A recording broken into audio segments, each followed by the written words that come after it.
नोएडा, गाज़ियाबाद और दिल्ली का एक ऐसा सेंटर पॉइंट जहां पर आप अगर खड़े हैं और आपको लगता है 1.5 घंटे का वक्त एयरपोर्ट जाने में, तो जिस जगह पर मैं खड़ा हूं यहां से आपको सिर्फ और सिर्फ लगेगा 1 घंटे। लेकिन यकीन मानिए, रात के वक्त ये जगह मरीन ड्राइव जैसी दिखती है और बहुत अच्छा लगता है चलते हुए ट्रैफिक और दूर दराज मंजिल को ले जाने वाले रास्तों को देखकर। लेकिन दिन के वक्त जब आप यहाँ पर आएंगे तो आपको बहुत दिक्कत दिखाई देगी, क्योंकि जो घर हैं, जो बालकनी हैं, वहाँ पर जो पक्षी हैं, बाज, चील, कौवे, वो यहाँ पर दरअसल मांस के लोथड़े और हड्डियाँ लाते हैं। और यही वजह है कि इतनी अच्छी लोकेशन में भी घर में किसी को बुलाना अच्छा नहीं लगता, क्योंकि ये पहचान बन चुका है गाज़ीपुर लैंडफिल साइट का।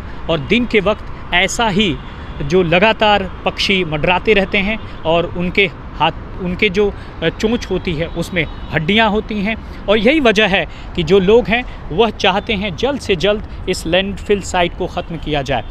आप जुड़ते हैं मनोज जी से। मनोज जी, सबसे पहले ये बताइए कि जब आपने घर ख़रीदा था तब तो ये पहचान रही होगी कि आप कूड़े के पहाड़ पर चले आइए, हमारे घर पहुँच जाएंगे। नहीं, ये पहचान तो नहीं थी। पहचान तो है यूपी गेट का, कि यूपी गेट में है।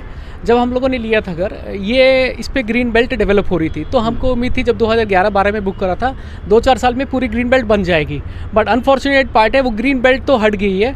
अब सरकार ने काम शुरू करा है, बट काम बहुत धीमी गति से चल रहा है। सिर्फ मिट्टी उठ रही है, प्लांटेशन का काम पूरा बंद है, इसीलिए बहुत तकलीफ होती है। और ये सच बात है कि हम लोग किसी अपने रिलेटिव्स को, गेस्ट को बुलाने में शर्म महसूस करते हैं घर पे। क्या कहेंगे? बिल्कुल सही बात है कि कूड़े का पहाड़ एक माइलस्टोन की तरह से बन गया था और बारिश में बहुत स्मेल आती है, दिक्कत होती है। चील कौवों का भी थोड़ा सा आतंक ही रहता है, क्योंकि एकदम से इतने सारे घर के सामने दिखते हैं और समस्या है और चाहते हैं इसका जल्दी से जल्दी समाधान हो जाए। जैसे मनोज जी ने बोला कि अभी सिर्फ मिट्टी का ही काम हो रहा है, प्लांटेशन बहुत ज़रूरी, क्योंकि मिट्टी बहुत उड़ती है और जैसे पॉल्यूशन का टाइम होता है दिसंबर का, तो उस टाइम पे और ज़्यादा समस्या बन जाती है। ठीक है, जो गाज़ीपुर का कूड़े का पहाड़ है और कुतुब मीनार से भी ऊंचा था, लेकिन 240 लाख मीट्रिक टन कूड़ा दिल्ली के अलग अलग लैंडफिल साइट पर पड़ा हुआ है। यानी गाज़ीपुर, ओखला और भलसवा का जो लैंडफिल साइट है, 240 लाख मीट्रिक टन कूड़ा। लेकिन 50 ट्रॉमल मशीनें हैं तीनों इस लैंडफिल साइट पर और अभी तक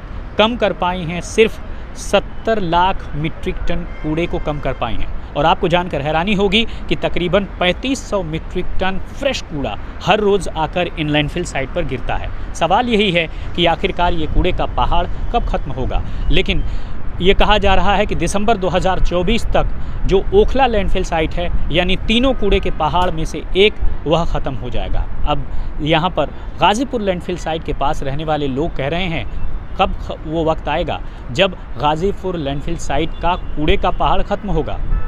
रितेश मिश्रा के साथ राम किंकर सिंह, गाज़ीपुर लैंडफिल साइट के पास से, आज तक के लिए।